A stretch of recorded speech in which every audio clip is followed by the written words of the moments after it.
Tổng thống Trump vừa công bố những con số làm rúng động cả nước Mỹ các bạn. 2,7 triệu phiếu bầu cho ông Trump đã bị hệ thống kiểm phiếu Dominion xóa bỏ mất tích. Dữ liệu phân tích chỉ ra rằng là tại Pennsylvania, 221.000 phiếu đã bị chuyển từ ông Trump sang ông Joe Biden. 941.000 phiếu bầu cho ông Trump đã bị xóa ở các tiểu bang có sử dụng hệ thống kiểm phiếu Dominion. Tổng cộng đã chuyển đổi 435.000 phiếu của ông Trump sang ông Joe Biden. Và tổng cộng đã chuyển đổi là 435.000 phiếu tất cả các bạn. Mọi sự chú ý hiện nay tập trung vào hệ thống kiểm phiếu Dominion. Theo cựu Trung tướng Không quân Hoa Kỳ Thomas McChesney là như thế nào? Là người đã tiến hành nghiên cứu hệ thống này vào tháng 3 năm 2017. Hệ thống kiểm phiếu Dominion, các bộ phận chính là Hammer.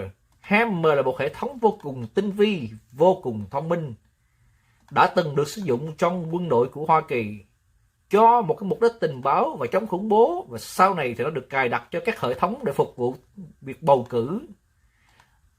Và tôi đã phục vụ 35 năm cho lực lượng không quân của Hoa Kỳ, đã từng giữ chức là phó tư lệnh không quân Hoa Kỳ tại châu Âu. Tôi đã đến Việt Nam 4 lần và tôi hiểu rõ cách thức hoặc cách kích thích hoạt động của Hammer và Sawcar.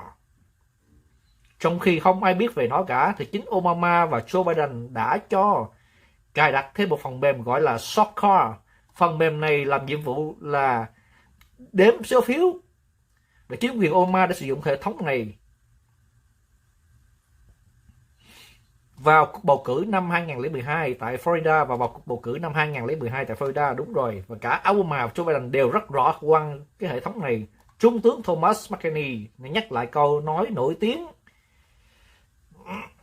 của độc tài người Nga là Joseph Stalin rằng người bỏ phiếu hoàn toàn không quan trọng, người kiểm phiếu mới cực kỳ quan trọng các bạn.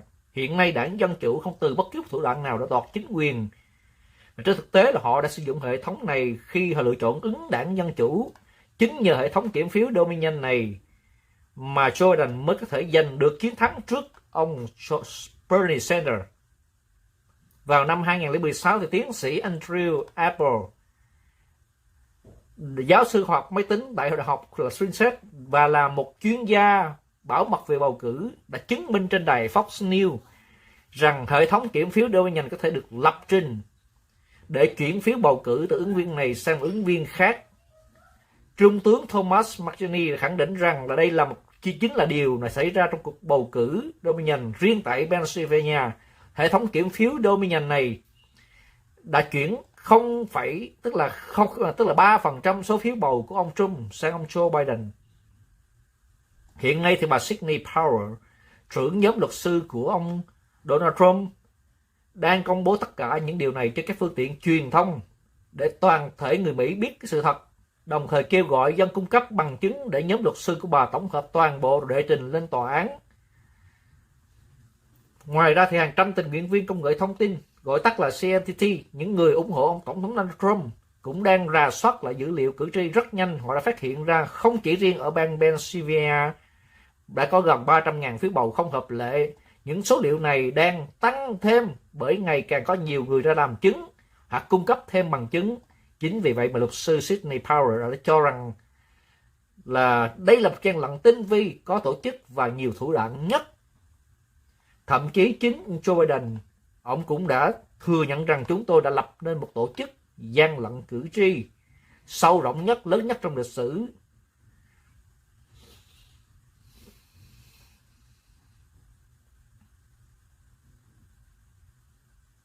Đó, để chuyển phiếu của ông Trump sang ông Joe Biden như thế này đây. Các bạn thấy rõ không? Thưa các bạn, Quốc Võ đang xem qua cái Facebook của Tổng thống Donald Trump này các bạn. Thì ngày hôm qua, ông Trump mới vừa post lên một cái tin là cái phần mềm nó gọi là Dominion ấy, đã xóa đi là 2,7 triệu những cái phiếu bầu cử dành cho Tổng thống Trump ở cả nước. Đó, các bạn thấy rõ không? Rõ ràng là những dòng trạng thái của ông Donald Trump ông viết đây, và được cái 969.000 lượt người thích và 241.000 cái lời bình luận và 297.000 cái lượt share.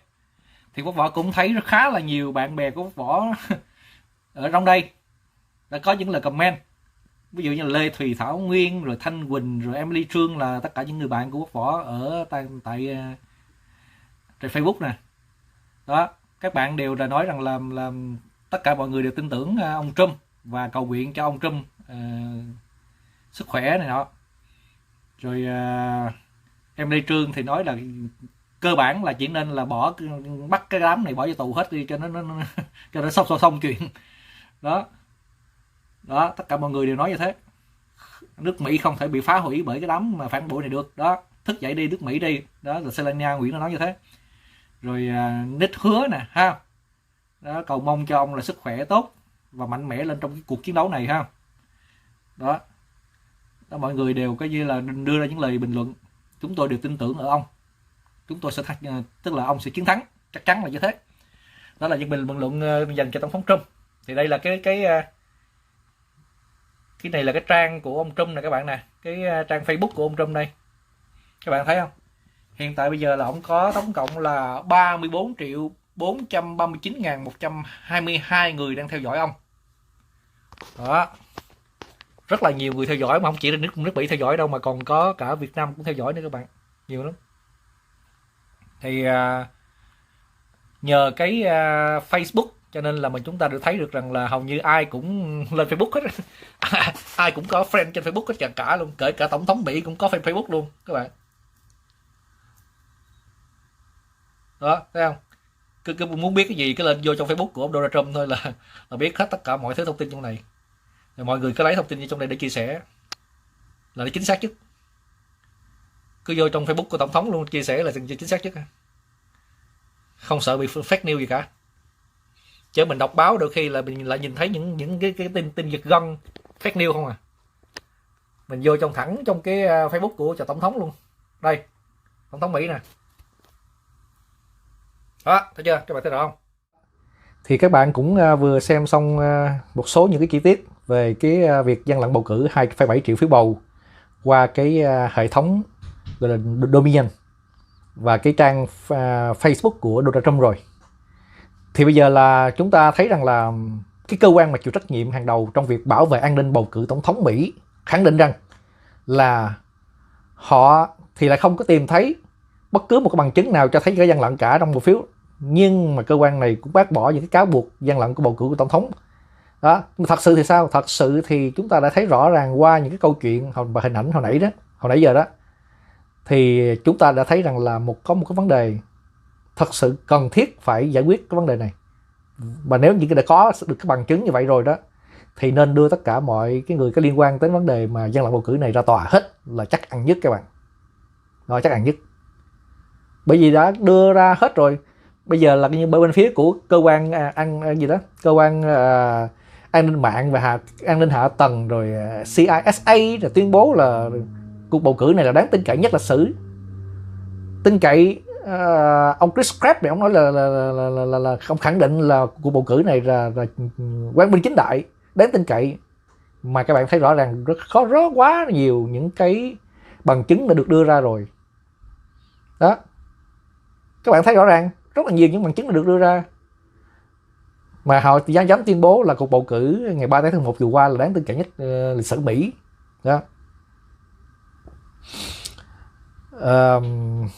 Như vậy thì chúng ta cũng đã thấy rằng là chính tổng thống Donald Trump cũng đã đưa ra một cái lời nhận xét là đã có là 2,7 triệu phiếu bầu bị gian lận. Như vậy thì rõ ràng là đã có những cái vấn đề khuất tất trong cái việc mà gian lận bầu cử vừa qua, mà các bạn cũng đã thấy được những cái bằng chứng cụ thể mà rất là nhiều những cái clip họ đưa ra. Và hiện nay bây giờ luật sư của ông Trump á, ông nói rằng là đã xác nhận được cái thủ tục pháp lý để khởi kiện gian lận bầu cử và để được kích hoạt và tuyên bố và mọi người sẽ bị sốc với cái kết quả này. Đó. Thì cái ông mà luật sư của tổng thống đó, luật sư riêng đó, ông tên là Rudy Giuliani. Đó.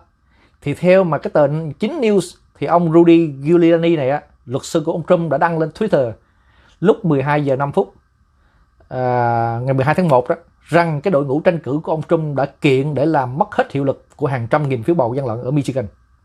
Đầu tiên là bang Pennsylvania, và sau đó là Michigan. Chiến thắng sẽ thuộc về ông Trump và cái bản khai tại tòa sẽ được công bố vào ngày mai. Các bạn sẽ bị sốc. Ông luật sư này ông nói như thế. Theo tờ Chính News, tới đây thì vẫn chưa có bằng chứng nào cho thấy có gian lận trong bầu cử năm nay. Tuyên bố của luật sư Giuliani đã được đưa ra trong bối cảnh ông Trump ngụ ý rằng sẽ tiếp tục phản đối kết quả bầu cử ít nhất thêm một tuần nữa. Các bước cần thiết để chuyển giao quyền lực đều bị ngăn chặn. Đó, việc ông Trump tuyên bố là từ chối nhượng bộ và chuyển giao quyền lực và đã khiến các cơ quan cao cấp trong chính phủ Mỹ lan truyền thông tin rằng mọi thứ hợp tác với nhóm của ông Biden đều bị chặn ở thời điểm hiện tại, theo các quan chức tại Nhà Trắng cho hay. Đó, còn cái ông Ngoại trưởng Mỹ Mike Pompeo thì cũng từ chối chấp nhận chiến thắng của ông Biden và tư cách tổng thống đắc cử trong các bài phát biểu của Bộ Ngoại giao Mỹ. Dĩ nhiên là chưa chiến thắng rồi, làm gì có chuyện chiến thắng ở đây. Đó. Thay vào đó, người đứng đầu Bộ Ngoại giao Mỹ cho rằng thì sẽ có một cuộc chuyển đổi suôn sẻ sang chính quyền của ông Trump cho nhiệm kỳ thứ hai. Theo một số những nguồn tin vào Nhà Trắng thì mặc dù đưa ra rất ít những hướng dẫn chính thức hoặc rõ ràng, nhưng đã ngầm thông báo rằng không nên thực hiện bất kỳ bước nào cho thấy ông Trump thua cuộc trong bầu cử cả. Việc miễn cưỡng chuyển giao quyền lực chính thức khiến đội ngũ của ông Biden ngày càng lo lắng. Họ đang cân nhắc các thủ tục pháp lý để quá trình chuyển giao quyền lực diễn ra nhanh và suôn sẻ. Ông Trump vẫn tiếp tục tuyên bố với ông thua cuộc là không có thật. Chúng tôi đang đạt tiến độ lớn. Các kết quả sẽ có vào tuần tới. Hãy đưa nước Mỹ vĩ đại trở lại. Đó, ông Trump viết trên Twitter như thế. Rất là hấp dẫn các bạn. Cuộc đua coi như là càng về sau thì càng hấp dẫn. Cuốn phim càng về sau thì kết thúc càng coi như là càng hấp dẫn người xem. Cho nên chúng ta cứ chờ xem có tình hình như thế nào. Rất là nhiều những tình huống như là thú vị nên chờ chúng ta. Đó, các bạn thấy rõ ràng không?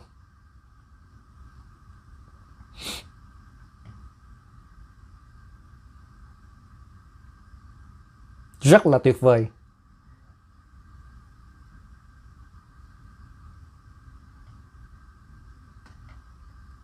Hiện tại bây giờ tại cái tiểu bang gọi là North Carolina, các bạn biết không, là ông Trump ông đang thắng lớn. Và cái cuộc đua tại nơi này là sắp sửa kết thúc rồi. Đó. Ngày 13 tháng 11 thì ông Joe Biden đã giành chiến thắng ở bang Georgia, nâng tổng số phiếu đại cử tri lên là 306. Trong khi đó tổng thống Trump thắng ở bang North Carolina, đưa tổng số phiếu đại cử tri lên là 232. Thì theo hãng Reuters đưa tin như thế.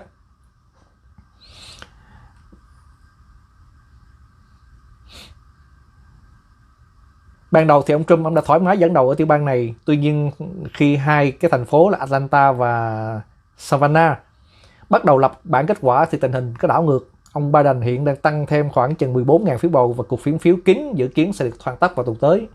Mặc dù vậy thì ông Trump ông đã khó đảo ngược tình hình tại bang này khi số phiếu cách biệt khá lớn.